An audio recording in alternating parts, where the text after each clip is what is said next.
স্কুলে এই জমিটা তারা দেওয়াছে, দেওয়ার পরে এই যে হাইরুটটা হয়েছে, হাইরুট হওয়ার পরে জায়গার ডিমান্ড বাইরে গেছে, দাম বাইরে গেছে। এখন তারা 30 বছর পরে আবার সেটা দখল করছে। এটা দখল করে এখন প্রথমে 2 বছর চাষাবাদ করছে, এখন তারা পুকুর করে একবারে দখলে নিয়ে যাচ্ছে।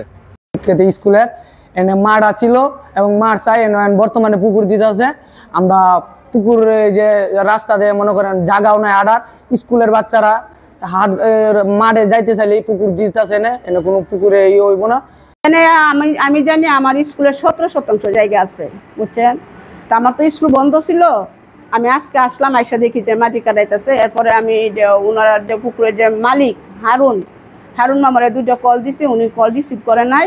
তারপরে আমি এসবি স্কুলে এক টিচারের কাছ থেকে নাম্বার নিয়ে পরে মাহবুব মামারে কল দিছি। মাহবুব মামা বলছে যে আমারে যে আপনার তো বর্ষাকালীন চলাচল করতে কষ্ট হয়, এটা আমি রাস্তা করতেছি।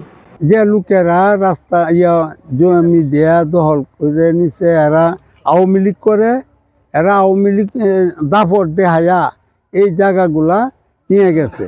আওয়ামী লীগ ক্ষমতা তাছিন, এই সময় তো আমরা কেউ এরা সামনে আসার মতন এমন কোনো লোক নাই আমরা গ্রামের। এরা অনেক বড় বড় অফিসার আছে, অনেক বড় বড় লোক আছে, এমন ধরনের ভয়ভীত আমরা দেখাইছে।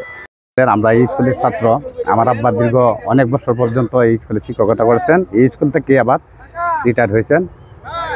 এটা স্কুলের জায়গায় ছিল, কিন্তু বিগত ক্ষমতার প্রভাবের কারণে ওরা জায়গাটা ওদের কাছ থেকে আমরা নিতে পারি নাই। আমরা অনেকবার চেষ্টা করছি নেওয়ার জন্য, কিন্তু তার মামু ছিল অ্যাডভোকেট, আরও বিভিন্ন গ্রামের কিছু লোক ছিল তাদের সাথে, যার কারণে আমরা জায়গাটা নিতে পারি নাই। একটা অভিযোগ আমি পাইছি, অভিযোগ পাওয়ার সাথে সাথে আমার সহকারী উপজেলা শিক্ষক তাকে সরজমিনের বিষয়টা দেখার জন্য বলছি।